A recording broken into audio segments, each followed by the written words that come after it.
বন্ধুরা, আশা করি আপনারা সবাই ভীষণ ভালো আছেন। আজকে আমাদের রেসিপি পটলের মিষ্টি। সঙ্গে থাকুন দেখার জন্য। আমার পটলের এই মিষ্টি রেসিপিটা আপনাদের যদি ভালো লেগে থাকে, লাইক, শেয়ার, কমেন্ট আর সাবস্ক্রাইব করতে ভুলবেন না আমার চ্যানেলটি। বাড়ির সবাইকে একদিন ঠিক এইভাবে বানিয়ে খাওয়ান আর আমায় লিখে জানাবেন কীরকম হয়েছে।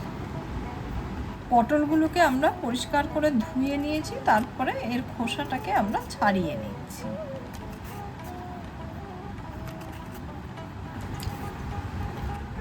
পটলের খোসাটা ছাড়ানো হয়ে গেছে, এবার আমরা সাইডগুলোকে কেটে নেব ঠিক এইভাবে।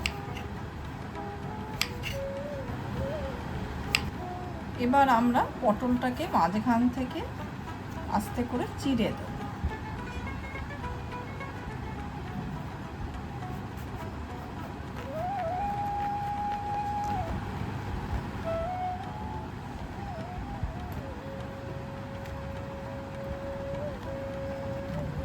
এবার এই পটলের বীজগুলোকে আমরা আস্তে আস্তে করে একটা স্পুনের পেছন দিয়ে বের করে নেব।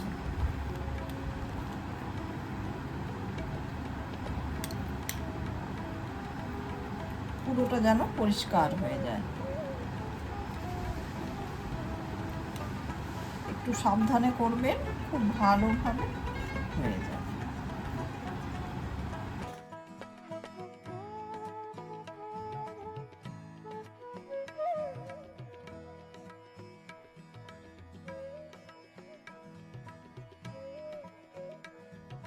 পটলের বীজগুলো বের করে নেওয়ার পরে আমি পটলগুলোকে একটু অল্প চুন দিয়ে জলেতে ভিজিয়ে রেখেছি। এই লাস্টের দুটো পটল ছিল, সেগুলোও দিয়ে দিলাম। খুব কম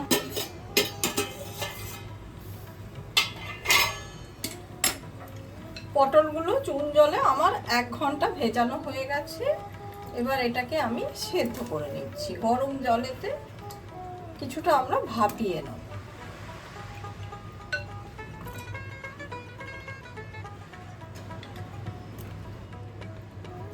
আমরা নুন দিয়ে দিলাম, এছাড়া একটু ফুড কালার দিচ্ছি।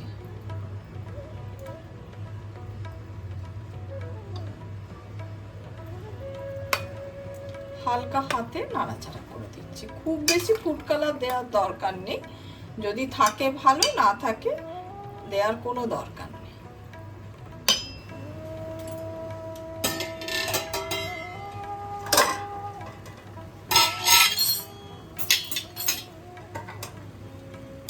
এর অতিরিক্ত ফোটাবার দরকার নেই।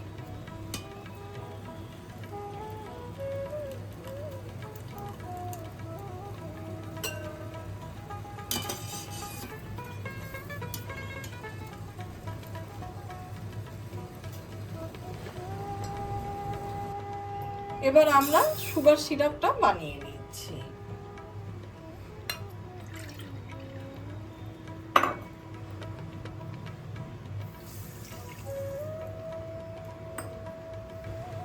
এদিকে আমাদের সুগার সিরাপটা বেশ ঘন হয়ে গেছে। এই রকম স্টেজে পটলগুলোকে এবার আমরা দিয়ে দেব।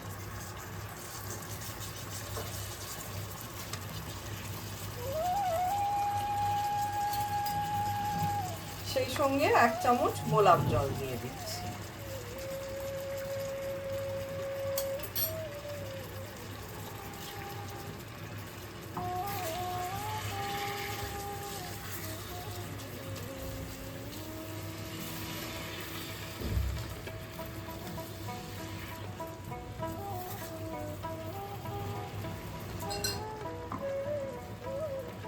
পটলগুলো দেওয়ার পরেই দেখুন সুগার সিরাপটা কিরকম পাতলা হয়ে গেছে।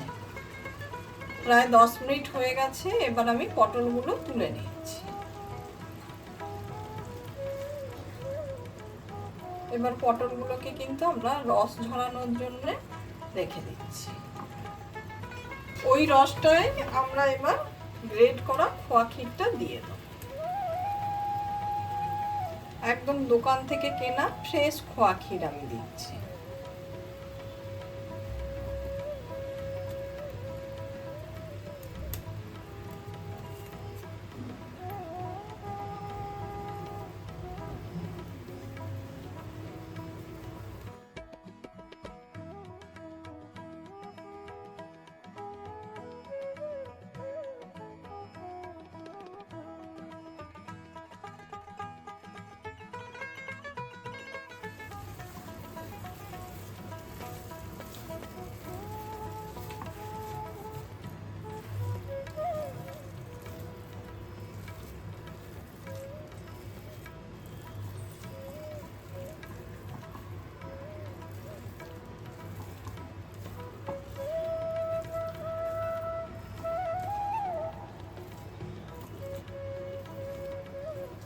এদিকে খোয়া ক্ষীরটা আমাদের পাক হয়ে গেছে।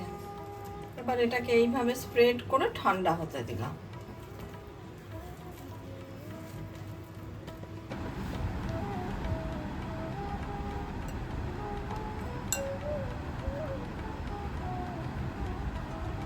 আমি এবার রস ঝরানো পটলগুলোকে নিয়ে নিচ্ছি।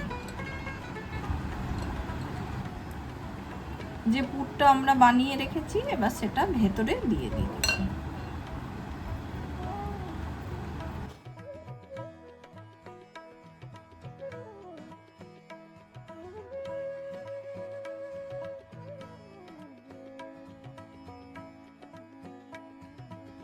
এবার ওপর থেকে আমরা পেস্তা কুচি দিয়ে দিচ্ছি।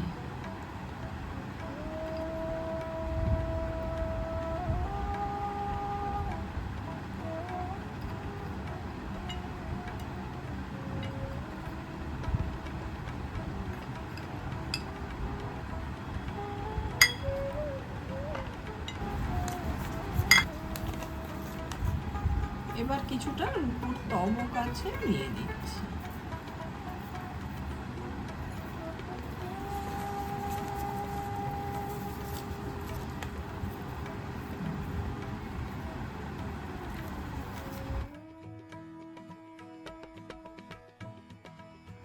এবার আমি ওপর থেকে কেশর দিয়ে দিচ্ছি।